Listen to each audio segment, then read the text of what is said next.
Fazendeiro com arma de fogo. Foguete. Atacando indígena. E depois fala que não ataca indígena.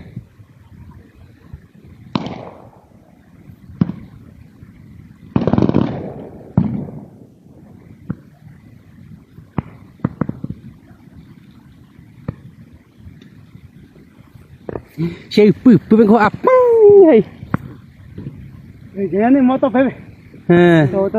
aí. Tá certo. Ou atacando moto, quebrando. Isso que ele faz.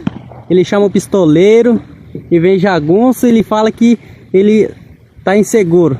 E depois fala tudo ao contrário sobre os povos indígenas.